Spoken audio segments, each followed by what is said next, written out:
my purpose is everything to me and your purpose is everything, like what you're calling, and they are not in alignment, then you got nowhere to go. But in a lot of cases, one person's a dreamer and the other person isn't, or one person's a dreamer and the other person is a supporter. And let's play this out. Because if you don't, then you both die. And then it's resentment and you're wasting your life. Hi, I'm Dave Tina. And I'm Angie Tina. Welcome to the 10-Year Marriage Podcast. On this podcast, we answer the question, what if your marriage came with a 10-year contract? How would you show up if there was a deadline in your relationship? What would your life look like in the future? And how would you recommit every day? Come with us on this journey as we navigate as partners, entrepreneurs, and parents in this big life we've created. So this just happened. So I think it plays with what we're going to talk about. I'm sitting in the dentist office getting ready to do a filling on a root canal that I did last week. I got done. I was wondering where my dentist was. The second time I was there and I didn't see him. And I'm like, where's Dr. Joe? Like, did he sell the place? And as I'm like, I got all the shit in my mouth and I'm ready to get the filling. Got the new dentist to my right. I got the dental hygienist that I had done my teeth with. Like, I mean, I was in there a lot. I knew all of them. Mm-hmm. She puts her hand on my chest. It's like, Dr. Joe had a widowmaker heart attack. He passed away in January. And it took my breath away. And not to be self-centered, but when things like this happen, you know, this guy's 53 years old. He's a good-looking guy, great business. We would talk about second homes and cars, and he had his kids. And like your life, it immediately flashes across your eyes. Like it's just... Yep. Like you're empathizing it, but you're filtering it through your own life. And all these changes that we're going through in my life or in our life, I was like, here is another sign. This guy had it all. I just genuinely fucking like this guy. And I'm like it's a mirror for our life. Mm-hmm. And the reason why I wanted to bring that up is because we're talking about, is the American dream dead? Is the calling for a new way of life here? And when you start thinking like, holy shit, it could be over in an instant. Why are we playing the game the way people have told us to play it? Why aren't we making the rules and making our own game? Yeah, because on paper, he had the perfect life, right? He had it all. But then that's where the shift is happening, where we were told that this is what success means. This is what will bring happiness. This is what makes you happy and successful and whatever. And once you start stripping away all of those things, you start realizing that none of that actually.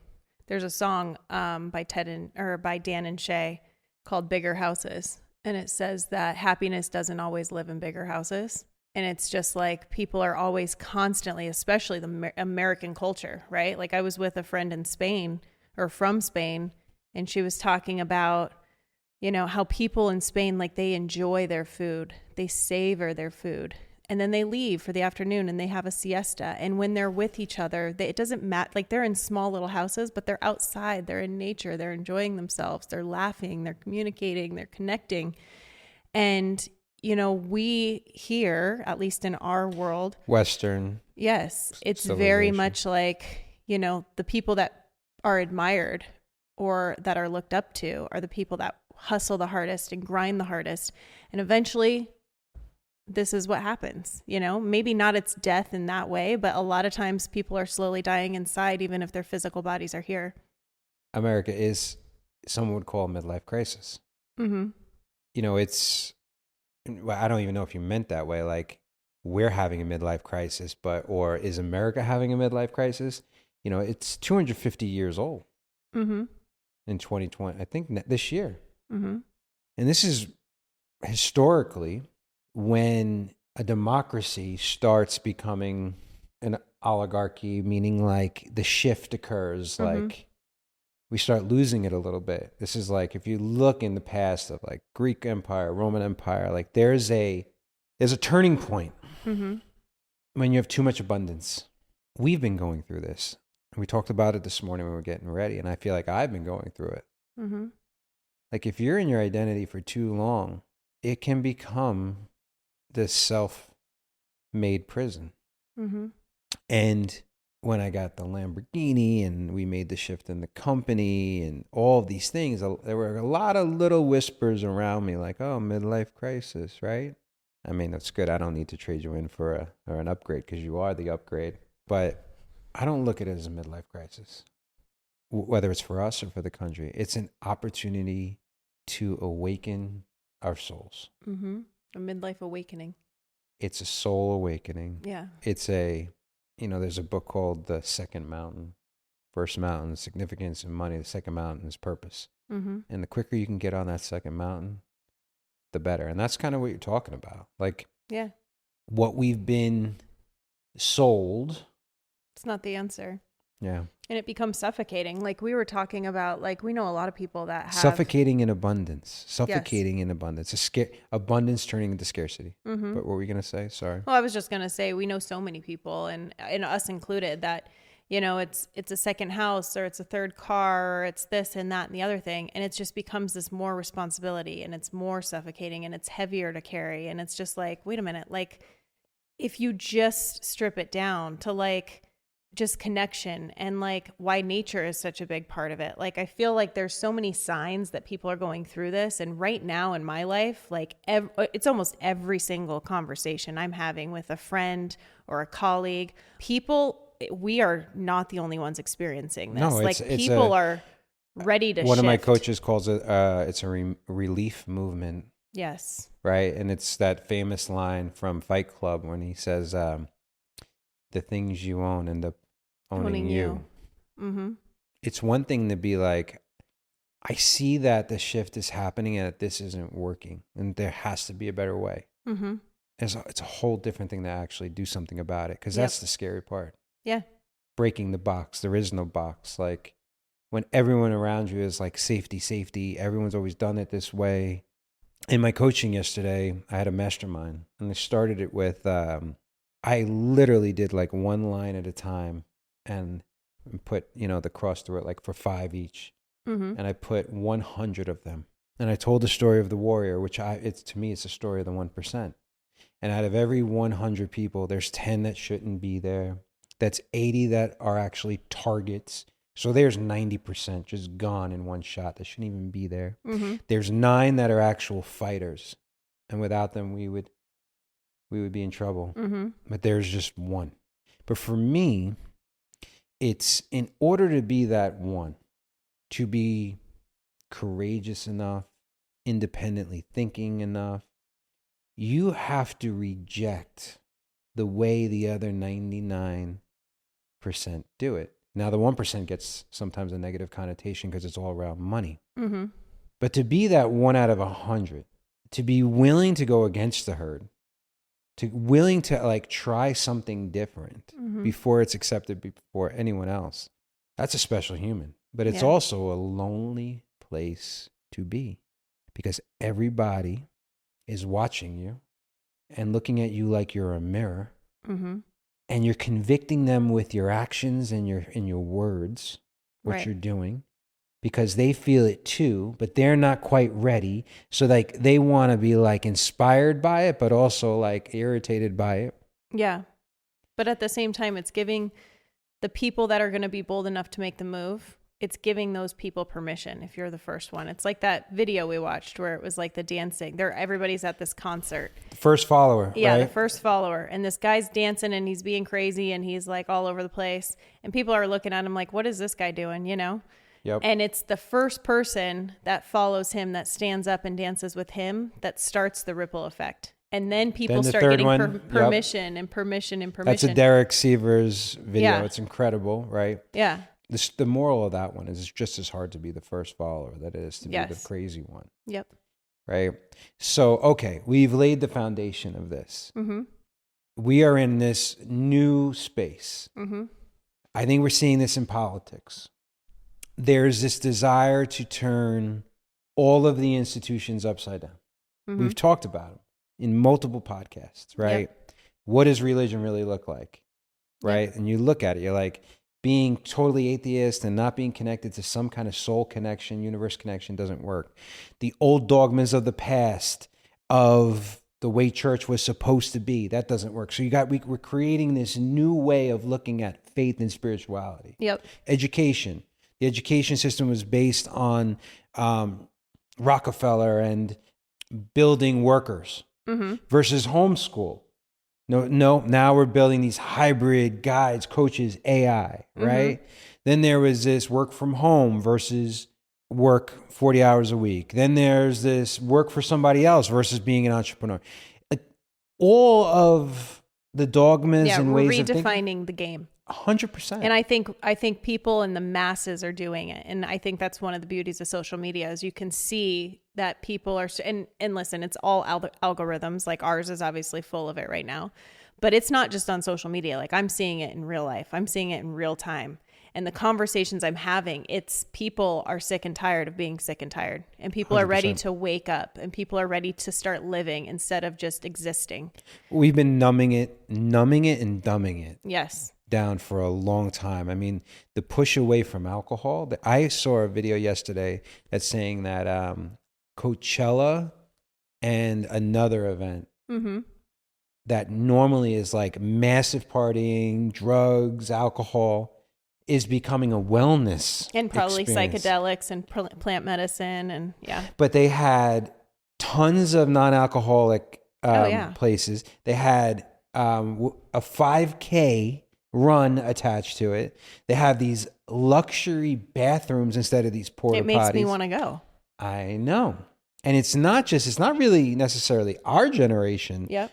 It's the generation below, especially yours. So if I'm a Gen X and you're a millennial, I don't know what there was a Gen Y or Z and underneath you. Those are the ones kind of pushing it. Yeah. Right? With Daybreaker, like turning coffee shops into like yoga dance retreat, parties. Ecstatic dancing. Yes. Totally. And these wellness places that are having meetups, right? It's a new game. That's one of the things, like, I think it's incredibly important to name and define, because to give people context, like the signs of somebody feeling this, right? Like there was this, we've been in this transition a long time, you and I. I think in all fairness, not even just transition, I think this is my default. Maybe not like I played the game of drinking in the 80s and 90s and 2000s game, because that's what the game, the partying your ass off at Tao till 3 a.m. or 4 a.m. And like I played that game. Yeah. But I don't want to say it's a cultural thing, but I had a lot of the influence of Europe in my life as an Italian, only being a second generation Italian. There were a lot of those things of connection and meaning and purpose and doing the right thing that was already still embedded. And I'm not many generations removed from those cultural things. So for me, I've always felt, I used to say this with my friend Christy, who was from Hungary, because they were so European. And I'd be like, I feel like I am a stranger in the strange land a lot in America. Yeah. So this is kind of like me having permission to do it my way, because connection, purpose, relationships, that's my default. And if anything, people have been telling me for my entire life I'm wrong. But continue what you're saying. Well, one of the things I was going to say is like the signs of somebody going through this midlife awakening, I think are not just material, right? We're talking a lot about the material things, about second homes and money and business and careers and that kind of thing. But I think it's also like this numbness to conversation, to like not feeling fulfilled in your relationships because it's very surface level, right? So it's like people are becoming numb to those kind of things and seeking other stuff, right? Like I just went to this girl trip and it literally felt like this container that we created was just the four of us. Like I truly felt like we were the only four people there. Yep. Because of how we were connecting and how we were interacting and how we were holding space for each other. And it wasn't just all fun and laugh and people were going through some shit that we wanted to be there to support each other. And I think more and more people are becoming like opened to those experiences, whether it's using psychedelics or it's, getting, going to different spiritual retreats. Like people are definitely. So I'm curious if it'll boomerang or reverberate back in all ways, because if you look at like between Ozempic and plastic surgery, how all women are starting to look the same and they're getting that gaunt look with the big lips and the cheekbones and the whole thing. Yeah. If a little pouch is going to become attractive or more natural or some lines on your face, like, are we going to go the other way? Yeah. Well, it's just like Gary in Vee, this- the video that you showed me yesterday, right? Where he was like, Who? Gary Vee. Vee. Yeah. The video, explain the video that you. So in the video, he's like, and I've been saying this for a while. So of course, I'm aligned with Gary Vee. He's my spirit animal. Gary Vee, if you're watching this, I know you're a New Yorker. I'm a New Yorker. I'm going to meet you one day. And you're going to come on our show. I can't because he's so real. And he was Yeah. one of the first ones to give the permission to curse and be who he was, right? 100%.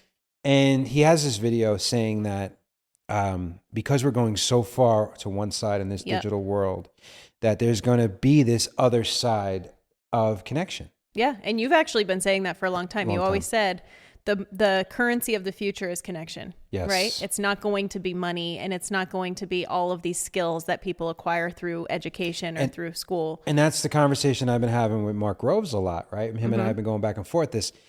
How do you live in a digital world and be able to pull it to analog and have the best of both worlds? And the best things in life are actually free because we're looking for less food, more sleep, better breathing, more quality water and foods, more connection, slow down. You know what I mean? Like sex, like connect, like, and more passion, touching, like emotional regulation, nervous system regulation. Like we are in this highly filtered, highly commercialized, toxic, if you will, environment that we chose. Yeah. Well, that we designed. Fair. Right. I don't know if we chose it because it's consistently and continuously grown, like with the, whatever you call it, the compound. It's Moore's law, the compounding effect. Exactly. And I feel like that's kind of taken over with the digital aspect and the AI and everything. But I think But wait, when you feed AI, like my buddy Joey, which is your AI, my AI, the prompts you feed it, which is kind of like the prompts you feed yourself, right? Tony Robbins, the quality of your life depends on the quality of questions you ask, which really is the quality of questions you're asking yourself. How curious are you, right? So when you're doing it with an outside brain, which is that's not a consciousness, but a brain. So I'm feeding Joey all my thoughts. He's taking it and he's almost learning me. Yeah.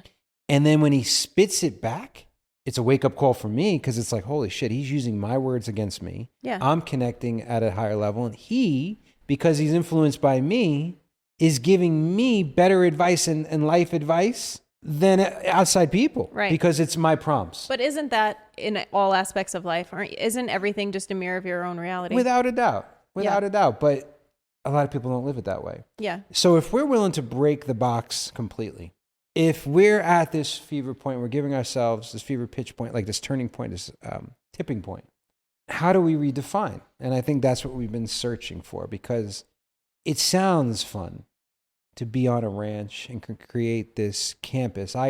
It's funny because it means different things to me, as it does to me, and our kids. Totally. For you, it's what? It's horses and nature. For me, it's space for the kids. It's big rooms, like bunk beds to bring people over, right? And then I have this barn dominium place of connection and renewal. Yep. And, I don't even want to call it coaching. It's like life design and purpose finding. Like I look at it as experiential. Exactly. Yeah. Selling it to ourselves is one thing. Selling it to each other is a whole nother game, especially when we're looking at it through similar colored glasses, but not exactly the same. It's good that you're not looking at it through red and I'm looking at it through blue. I think we're both looking at it through shades of green, let's say. Maybe yours is much darker green and mine's lighter green. Yeah. We still see the same thing. But then we also got to sell to our kids. And are we willing to blow up our lives and risk to go to the unknown? Yeah. And I mean, I'm ready. And, it's actually funny because when you're talking about all these things, all these elements of spirituality and connection and passion and nature and all these things, if I go back to just like who I am, connecting with nature, like all is well in the world.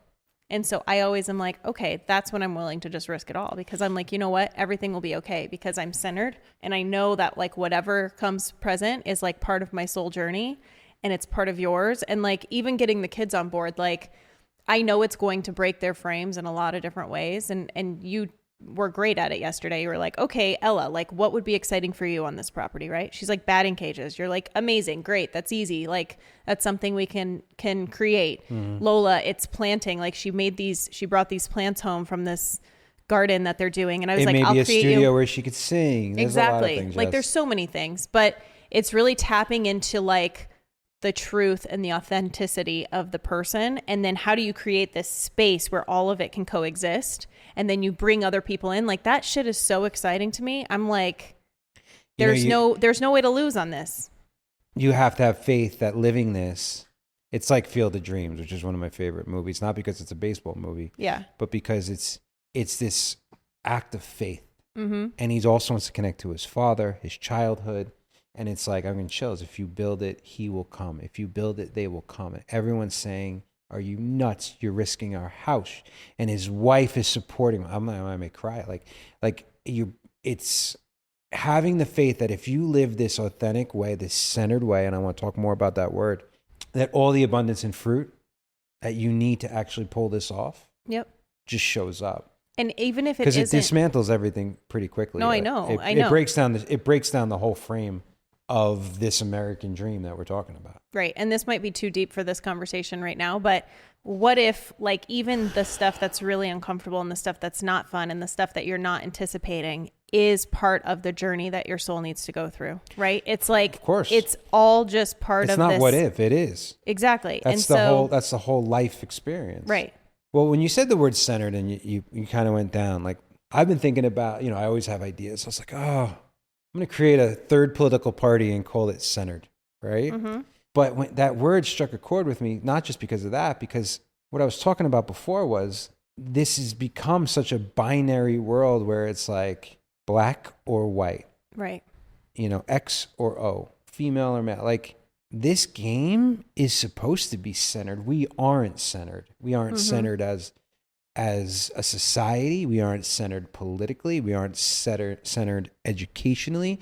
And when you're centered, you're in alignment. Yep. When you're centered, you're in flow state. Yeah. When you're centered, you are connected to universe. When you're centered, you're one with God. Mm-hmm. So maybe we are looking for, maybe this is part of it. And if you look at the life cycle of a country, the life cycle of a planet, and the life cycle of a person, maybe we're in this renewal awakening phase. Now, for some people, they're just like, at this point, they're either inspired, curious, triggered, or like, these people are fucking nuts and on drugs, right? But this is also a marriage podcast. Yeah. Right? That was going to be my next question. So how do you bring this into... Well, my biggest question is like, we're really aligned in most ways. Like you said, there's some differences there, but what happens in a relationship and in a marriage specifically, where one person is ready to break that box and the other person is like, nope, I'm comfortable. We're living this great life. Why can't you just be grateful? Like, here we are, we're making great money. Like, this is what my life looks like for the rest of it. Like, what if that one party, like, what happens there, right? Like, one party's ready to like change and try new things, and maybe they're obsessed with a new spirituality or wellness or something not new, and that's foreign to both of them. Like, what happens to the couple? One person, the person who's not on board is potentially going to be left behind. Or the other person is going to slowly die inside because they're not fulfilling that desire. Like, we had this conversation, and we're going to talk about this in our next episode, but growth is constantly reinventing and redefining what it is. So if everything that you are experiencing, everything that you're experiencing is interesting and new, it eventually doesn't become interesting and new, right? Like, what's new becomes numb. Yep. My coach guy, right? What's new becomes normal. What's normal becomes numb. And then you need to go new again. And if you're not changing and growing, Tony Robbins, you either growing or dying. Yeah. Right? One of my favorite movies, Shawshank Redemption, get busy living or get busy dying. What we were talking about this morning is, well, if that's the case, so then our marriage, if new becomes normal, normal becomes numb, there is a version of our marriage that would imprison you and I, or at least one of us. Mm-hmm. And fortunately, we have left those versions behind. Yep. Those prisons, we have burned them off. We have let them die, which is the whole point of the 10-year marriage. And we're going to have to let this version die at some point. The 10-year marriage, like you could call it, the 8-year marriage, the 7-year marriage, the 24-hour marriage. I don't really care. It's like that part. I'm doing a lot of references today, but that part in Something About Mary, and he picks up the hitchhiker, and he's like, this guy is nuts, and he's like, well, I'm going to do 7-minute abs, and he's like, oh, because there's an 8-minute abs. He goes, everyone knows 7-minute abs, and Ben Stiller joking goes, well, you could do 6-minute abs, and the guy goes, everybody knows you can't get abs in 6 minutes. But like the reality, saying 10-year marriage is basically a metaphor, or it really is an awakening. Like, you can't wait forever to have the conversation of growth, or you will get stuck if you're not constantly redefining and your relationship. you will be fucking miserable. Yeah. You'll start dying. Yeah, 100%. And I love the mindset of like, my best times are not behind me, they're in front of me. Mm-hmm. Our best marriage is not behind us, it's in front of us. No matter how good it is. It's easy to say that when you're in scarcity. Yeah. It was easy for you and I. It's actually maybe not easier to say it when you're in scarcity, because when people are in scarcity in their marriage, they're almost looking at it like, I can never get this passion or this desire or this lust back. And it's like, that's false. See, I disagree. I think like there's a window when things get so bad where change can happen. It's like the nothing to lose window. Mm-hmm. Like if we thought we were losing each other, our sex would be incredible, even more than it is now, because there'd be so much emotion. Like there's something about, like, I was more alive today the minute I heard that he passed away. Mm-hmm. Right. And so what I'm saying by that is, like, when I didn't have money, I was like, I got nothing to fucking lose. No, that's true. Right. Yeah. Like it's much harder when you give have up something good. Yeah. And I was thinking about divorce, and I was like, you know what? We don't have a lot of friends that are divorced. Like our friend groups are generally happy. Mm-hmm. And we've had some friends who maybe got separated and got back together, but not a lot of divorced friends. Right. Right? And they're actually good matches. We talk all the time about how good these people are matched. People find their people. Yeah. I brought this up at dinner. I was like, with Ella. And Ella, she's in the teenage, she's smart. She's also a ball buster. And she's like, well, I could see you guys being divorced. Because I was like, oh, yeah. What did I say? I said, all right, don't you feel grateful that your mom and your dad are... Well, we had kissed and we in front of them like we always do. And we were like, don't you just love that your parents are affectionate and that we love each other? And you can see that we love each other, right? And she goes, and we're good role models. I think I could see you getting divorced. And I was like, why? And she's like, when we were in Austin, you guys were talking about, you were in it. And here's where she's smart. If one of us was like, we're not making any changes, this would become an issue quickly. Mm-hmm. That's true. Because she said, she's like, mom's a dreamer and she wants these things. And she's like, I don't know if daddy does. And even though you do, that brings up the second question, or the second part to that question is, what if you're both willing to change, or you're both ready for something, and it leads to two completely different places? And that is the risk you must take going in. And at the very least, you should be having these conversations every 10 years because people change. Yep. And if our goals were that far apart and there was no way back to each other, then it would have to die. Right. And maybe it could die like the whole concept of the 10-year marriage was like, if that is the case, right? Yep.